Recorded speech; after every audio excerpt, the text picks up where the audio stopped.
as we head for Malaysia and round 2 of the World Motorcycling Championships. Until then, it's bye from me.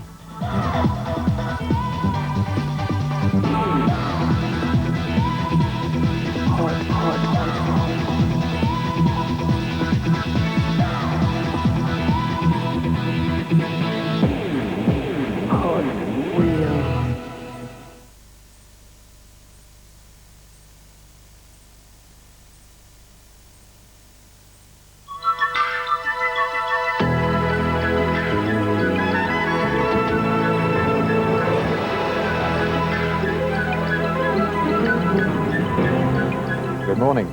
It's just after 5:30 on Sunday, the 8th of May. Welcome to ITN's Morning News.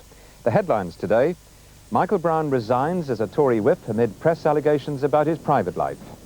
The body of a missing Irish priest is found near his burned-out car. And a round-the-world record is smashed as Golding sails home at last. The government whip Michael Brown has resigned following a report about his personal life in this morning's News of the World. Mr. Brown, MP for Brigg and Cleethorpes, said he was resigning as a whip with a view to instituting proceedings against the paper. Meanwhile, the Treasury Secretary, Michael Portillo, has dismissed a newspaper report about his alleged wish to become Tory leader as a smear. This morning's stories add to Mr. Major's problems. The former Prime Minister, Sir Edward Heath, says the situation requires a full cabinet reshuffle and a policy shake-up. Our political correspondent, Jackie Ashley, reports. Blunt advice from one former Prime Minister to the Tory leadership. Stop kidding yourselves that all is well and end the blunders. And, he said, several cabinet ministers should go. There's no purpose in just having what is called a reshuffle, in which you put the same people in different places. That doesn't solve any of the problems. What he's got to do is, having reviewed the policies and the mistakes, get the right people in the right places. One of his candidates for the chop, almost certainly the right-winger Michael Portillo, at the centre of a new row as the Mail on Sunday alleges a concerted campaign on his behalf to secure the Tory leadership. Others, like Sir Teddy Taylor, with his constituents in Southend, want policy changes. What the party's got to do is to face up to some basic policy issues. The big one, of course, is Europe. That's what's mucked up Conservative governments for the last 10 years. Oh, Joe? How's things? His party chairman is so fed up with the national leadership, he's thinking of resigning. The party doesn't represent the things I worked for and what I voted people in for.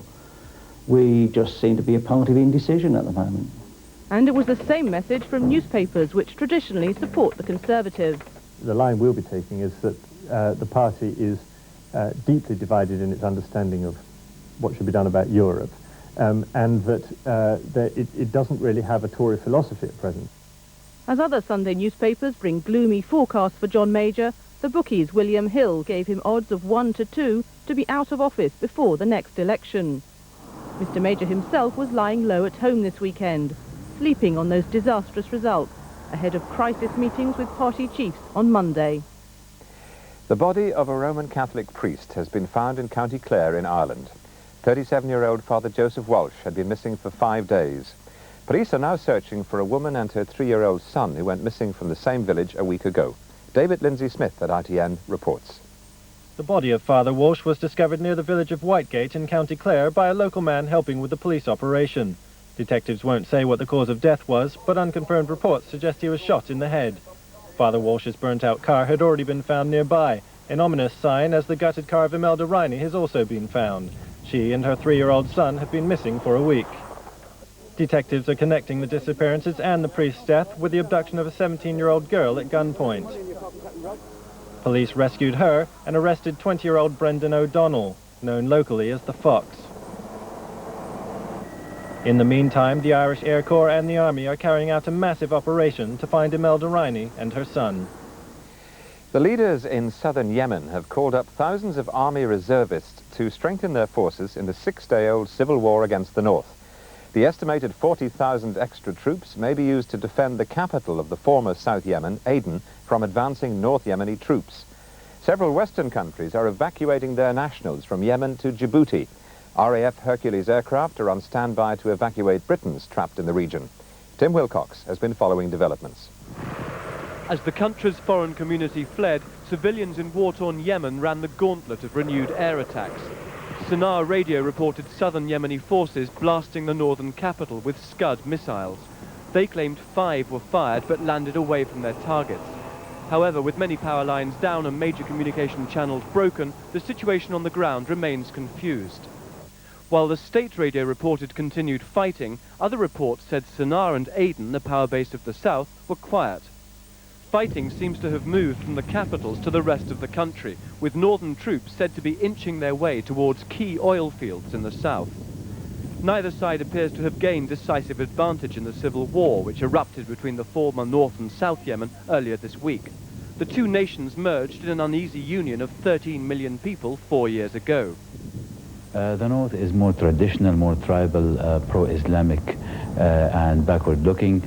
The southern, Aden, which was under British occupation for a long time, was the Marxist regime which liberalized itself.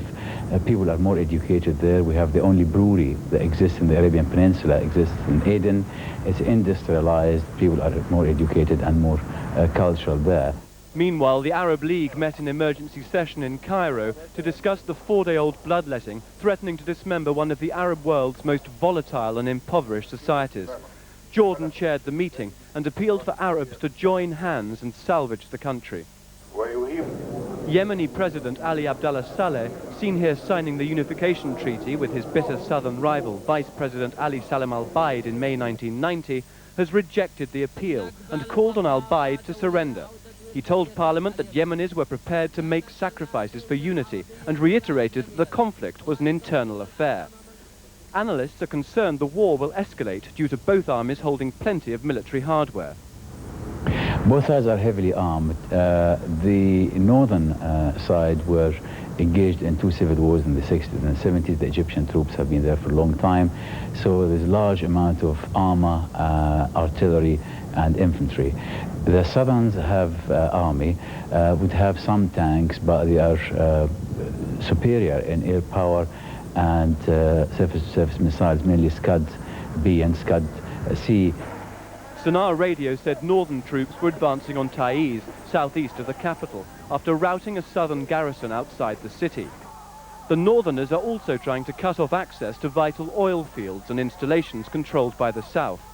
Yemen produces about 320,000 barrels of oil a day, a third of which is processed at the southern Aden refinery for domestic use. Oil is Yemen's economic lifeline. Whoever controls the fields could determine the economic destiny of the country. American hopes to end the conflict have failed, with US envoy Robert Pelletreau forced to flee the country amid heavy fighting. He painted a depressing picture, saying that neither the North or South could ever win militarily. America plans to evacuate their nationals from the country, with France and Germany expecting to pull their nationals out by road. Some 560 foreigners have already fled. Meanwhile, armies from both camps continue to struggle for control of the bitterly divided nation. A mother has blamed the government's child support agency for the death of her divorced son.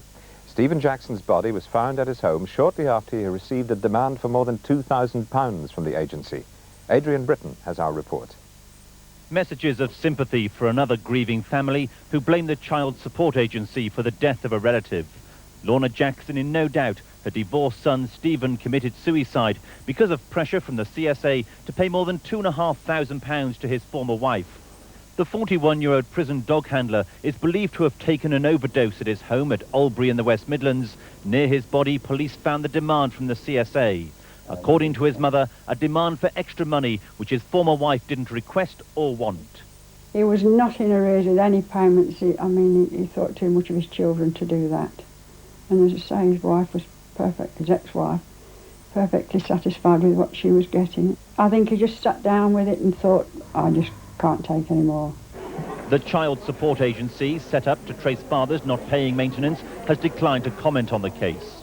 I could strangle them. I'd just like to, I don't know, I just hope none of them ever sleep again. I'm sorry, but that's how I feel.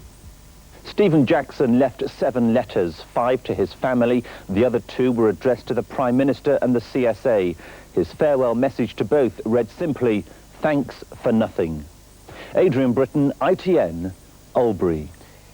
The BBC is facing the prospect of 24-hour strikes by its staff over pay and conditions. Members of the broadcasting union BEC2 have voted to strike over pay and working practices. Members of 2 other unions of the BBC are balloting next week. The Agriculture Minister Gillian Shepherd has threatened to take the German government to court if they ban imports of British beef. The Germans say they're not convinced that mad cow disease can't be passed on to humans. The issue may now be raised in the European election campaign, which is underway in Germany. Chancellor Kohl formally launched the Christian Democrats election campaign in Aachen this weekend. ITN's Lauren Taylor was there. The old town of Aachen, the launching pad for the Christian Democrats' European election campaign. Europe is a cause worth celebrating was the message, and Aachen, because it borders 2 other European countries, Belgium and the Netherlands, was an obvious choice. A chance to sample various national delicacies from around Europe before they had to digest the speeches. Providing food for thought is what the government aims to do in the next few weeks with advertising on a massive scale. As well as posters, there'll be television and radio campaigns, the aim to encourage people to vote. It's the first time that all Germans, east and west, will vote together in European elections. The cost will be high. There'll be around 580,000 helpers alone. The Christian Democrats want to convince voters that the European Union is good for Germany on economic grounds alone, and that it won't cost jobs. Clearly, they also want their party to get the votes in the European election. But like most other countries, people vote on more than just European issues. But also they vote because of reasons, homemade reasons, I would say, reasons because of the policy in Germany. So as many people are very critical toward Chancellor Kohl at the moment because with social policy, I don't think that he will be very successful in the European elections. But if he's still behind in overall ratings for the general elections in October, Chancellor Kohl appears to be narrowing the gap. And it's been a good week for the CDU. There have been further signs of economic improvement, as well as a slight drop in unemployment, which had been forecast to rise until the end of the year. This appears to have had some impact on Chancellor Kohl's political standing. A poll this week showed that more voters now trust his party with the economy than they do the opposition. The economy was one of his themes today. He said Europe would give Germany the possibility for creating new jobs. And the protesters in the crowd, angry at unemployment, heard that dealing with joblessness was one of his priorities, but that improvements would not happen overnight. It was a speech which recalled history and argued for a free and united Europe in which there would never again be war. Lauren Taylor, ITN, Aachen. It's now 18 minutes to 6. You're watching the morning news from ITN. We'll take a short break. Coming up, a hero's welcome as the round-the-world yachtsman comes ashore.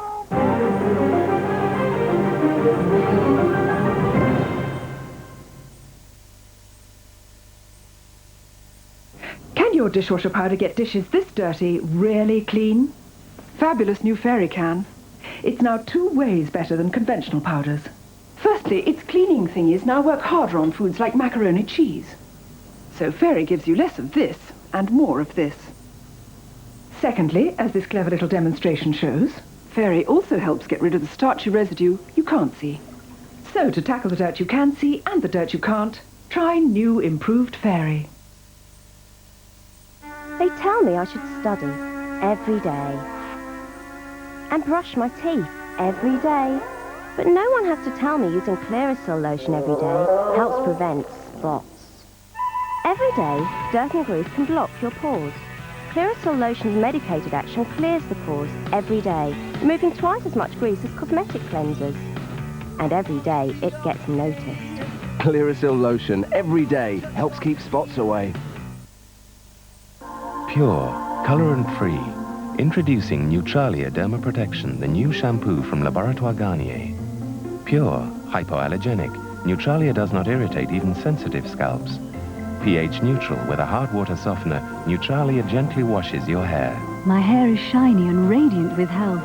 New Neutralia Derma Protection Shampoo, formulated and controlled by Laboratoire Garnier, Paris, for the respect and natural health of your hair and scalp, even sensitive. Where would you start if you wanted to make a collection of the world's best rock tracks?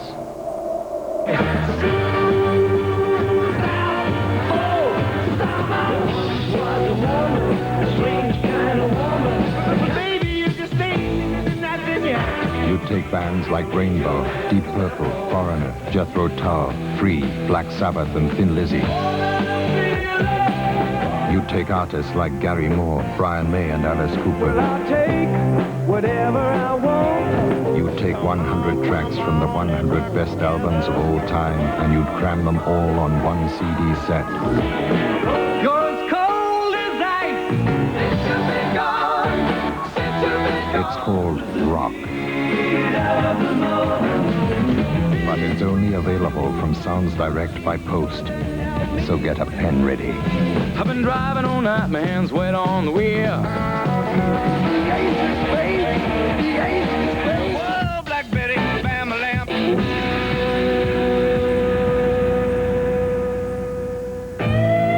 This 6 CD or cassette set has over 6 hours worth of original tracks. To get your copy, call now. Rock from Sounds Direct. Sounds you can't afford to miss.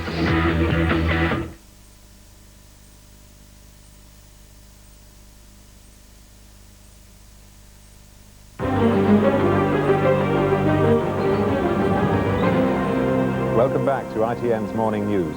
Today's top story.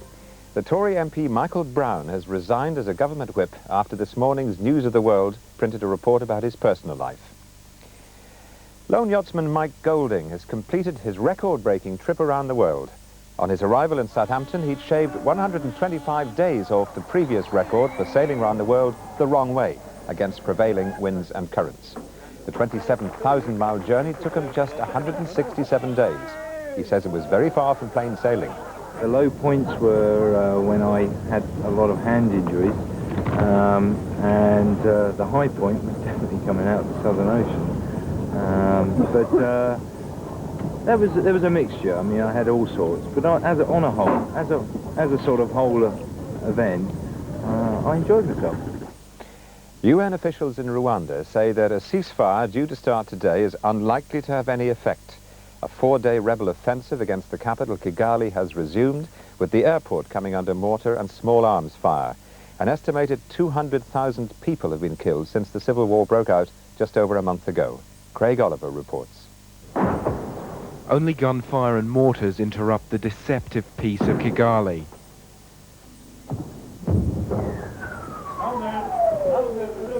From the surrounding hills, they provide the only hint of the carnage in the capital. It began a month ago when the country's president was killed in a plane crash, sparking a power struggle between the minority Tutsis and the government Hutus. Dug in the centre of it all, are UN peacekeepers. To have this preconditions or conditions of ceasefire from both sides that are fairly demanding. But hopes have been raised and dashed many times, and as negotiations go on, the bodies are mounting up. It's guessed some 200,000 people have died so far in this conflict, vicious even by the standards of civil war. Twice, people was taken out while our ambulances. Once 6 people just taken out of the ambulance and shot in front of us. The concern for most Rwandans now is just to get out alive. The UN is doing its best to help, but the airport is unsafe.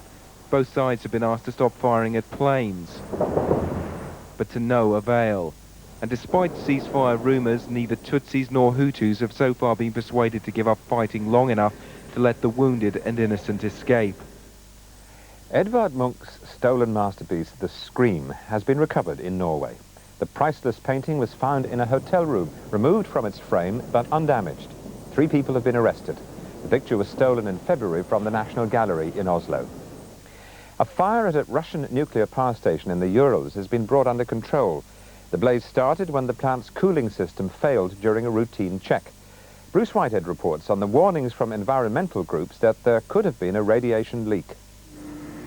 The leaking liquid sodium, used as a cooling agent, came in contact with oxygen, forming a dense, milky fog that prompted authorities to call in the firefighters. Sodium can ignite when exposed to air.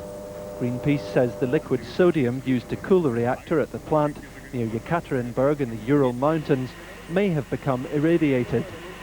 but the Russian Ministry of Atomic Energy insists there was no leakage of radioactivity and that measurements remained normal at the site. The accident happened while the plant was closed for 2 weeks' maintenance. Although the plant is not one of the controversial Chernobyl types still operating in several former Soviet republics, but rather a fast breeder reactor, it's one of the largest of its type in the world. Since the engineers have admitted that the sodium coolant has leaked out, the possibility of radiation spread across the country is being taken seriously. It's reported that 820 Palestinian policemen are due to cross the Allenby Bridge this morning on their way to take up their duties in the new Palestinian territory on the West Bank. Some of the men have been trained by President Saddam Hussein's government in Iraq. Others were trained in Cairo. They'll take over from the Israelis who are handing Jericho to the PLO. Prince Michael of Kent has led the first London to Paris car rally entirely by land, made possible by the newly opened Channel Tunnel. About 100 French and British vintage cars boarded the new shuttle trains for the 35-minute journey beneath the sea. Oliver Phillips reports. Classic cars from a bygone age assembled in Folkestone to herald the arrival of a new era in motoring history. For some of the older models, this modern age seemed in danger of leaving them behind, but most set off to sample the newfangled way across the channel. But the new way seemed beset by old problems. Queues of overheating cars and drivers inevitably held up by a delayed train. When they're bringing cars through, they'll have to have this side of it much better orchestrated than perhaps today. The RAC's president wasn't going to let that spoil his day. But sadly we can't drive underneath it because obviously it would have been very nice to drive. But if we have to go by rail, I'm sure it'll be very comfortable. And anyway, you can't see out the window. As confusion descended on the Jamboree, the waiting continued until, after some delicate manoeuvring, all were safely aboard. It might have been quicker to take the ferry. Oliver Phillips, ITN in Folkestone. And now look at the Sunday papers. Following the local election results, it's no surprise that they're unhappy reading for the government. Quite apart from the News of the World story alleging a homosexual affair which has led Government Whip Michael Brown to resign. The Sunday Times makes a dire computer-based prediction for the Tories in the Euro elections. In the Sunday Express, Cecil Parkinson argues that John Major's salvation could be the choice of Michael Heseltine as party chairman. But the Sunday Telegraph reports a warning from Lady Thatcher that any attempt to make Mr. Heseltine leader would mean civil war in the party. There may, of course, be a skirmish or two following the Mail on Sunday story about a plan by some of Michael Portillo's supporters to promote him for the leadership. Side by side on that front page, the Mail reports that Pakistan cricket hero Imran Khan has admitted in a new biography to cheating as a bowler, tampering with the ball to help get rid of opponents. Well, that's one way of doing it. And now with a look at the weekend's sporting action, here's Graham Miller. A day of drama at the bottom of the English Premiership saw Everton save themselves from relegation after going 2 down at home to Wimbledon. Everton had been in the top flight for 40 years and had never been so close to relegation before. With the score at 2-2 and just 8 minutes left, a move finished by Stewart left the Everton fans beside themselves. Ipswich, playing at Blackburn, had the ref to thank for not spotting a handball by defender David Linnigan in their penalty area. Despite holding on for a point, Ipswich seemed destined for the drop, until a goal in the very last minute of the season at Stamford Bridge saved them. Sheffield United seemed set for the draw until Chelsea's Mark Stein hits an injury time winner. After a look at the teleprinter, it was confirmed. Sheffield United play football in Division 1 next season. Down with United go Joe Royle's Oldham. He saw Sean McCarthy give his side the lead at Norwich, but with results elsewhere going against him, the 1-1 draw at Carrow Road was academic.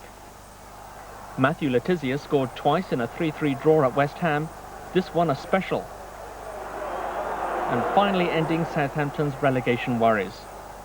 So the final picture looks like this. Sheffield United and Oldham join Swindon Town in the First Division next season. Swindon's goals against total reaching 100 after their home defeat to Leeds. On to rugby, and the league champions Bath won Rugby Union's Pilkington Cup at Twickenham this afternoon to complete the double. They beat Leicester, the cup holders, by 21 points to 9. The clash of Club Rugby's two titans was played out in front of a world record crowd at Twickenham, and it was Bath who settled their early nerves first with a Callard penalty. Leicester were on the defensive for most of the first half, and twice more they paid the penalty for stopping Bath's attacks illegally. Callard, with over 300 points this season, converted each time. But Bath were also guilty of ill discipline. Ubogo was lucky to stay on the pitch for lashing out and connecting with Martin Johnson. From the resulting penalty, Bath's lead was cut, and by half-time, thanks to a third Harris penalty, the sides were level. But after the break, Bath, determined to preserve their 100% record in the final, scored the game's decisive try, Swift running on unchallenged to put his side 5 points ahead. Leicester pressed, but were unable to break down Bath's resolute defence, and 4 minutes from time, Bath sealed victory with a Mike Catt try to ensure an 8th Cup win and the League and Cup double this season. Scotland's Gary Orr takes a one-shot lead into the final round of the Benson Hedges International at St-Million. Orr chasing his first European Tour title, shot a third successive 70. Sibi Ballesteros, who hasn't won a major tournament for over 2 years, is in second place. Cricket, and Brian Lara has hit another century. The West Indian wonder hit 106 for Warwickshire against Leicestershire. His last 3 innings have been 375, 147 and 106. For those joining us now, it's 4 minutes to 6 on Sunday the 8th of May. You're watching the morning news from ITN. And now for a look at today's top stories. The government whip Michael Brown has resigned following a report about his personal life in this morning's News of the World. Mr. Brown, MP for Brigg and Cleethorpes, said he was resigning with a view to instituting proceedings against the paper. Meanwhile, the Treasury Secretary, Michael Portillo, has dismissed a newspaper report about his alleged wish to become Tory leader as a smear. This morning's stories add to Mr. Major's problems. The former Prime Minister, Sir Edward Heath, says the situation requires a full cabinet reshuffle and a policy shake-up. The leaders of South Yemen have called up about 40,000 army reservists to strengthen their forces in the 6-day-old civil war against the north. Troops from the north are said to be just 12 miles from Aden, the capital of the former South Yemen. Western nations have begun evacuating their nationals to neighbouring countries. In football, a day of drama at the bottom of the English Premiership saw Everton save themselves from relegation. They beat Wimbledon after going 2 down. Oldham's draw with Norwich didn't save them, and at Stamford Bridge, an injury-time winner from Chelsea's Mark Stein sent Sheffield United down to Division 1. Lone yachtsman Mike Golding has completed his record-breaking trip around the world. On his arrival in Southampton, he'd shaved 125 days off the previous record for sailing round the world the wrong way, against prevailing winds and currents. The 27,000-mile journey took him just 167 days. And that's all from the ITN Morning News team. The next main news is at 1 o'clock. Meanwhile, from us, goodbye.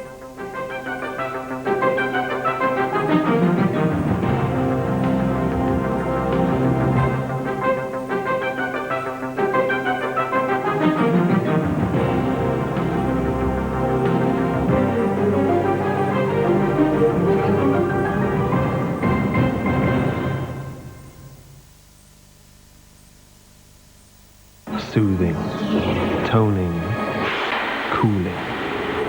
Aftershave cooling gel, new from Lynx. Nestle Clusters, crispy whole wheat flakes with chunks of walnuts, pecans and almonds combined in delicious nuggets. It's so nutty, chances are you won't be the only one to appreciate it. If you like nuts, you'll love Nestle Clusters.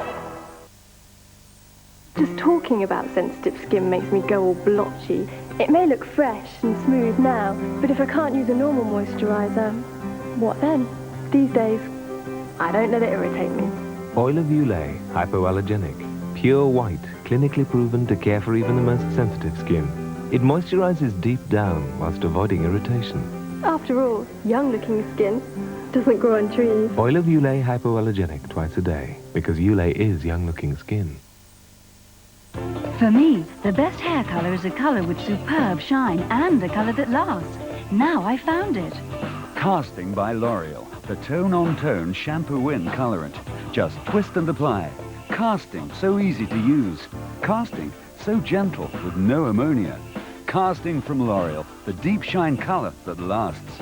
Casting makes my natural hair colour more beautiful than ever, and it lasts. Casting, the deep shine colorant from L'Oreal. Tonight, from Catherine Cookson, a story of passion and survival. You can't live here. The dwelling. The Dwelling Place. Starring Tracy Whitwell. Cissy, no matter what happens, my heart's yours. You are my heir, Clyde. You will be lord of this house. And James Fox. What would you do? Makes me sick. Catherine Cookson's The Dwelling Place, starting tonight at 8.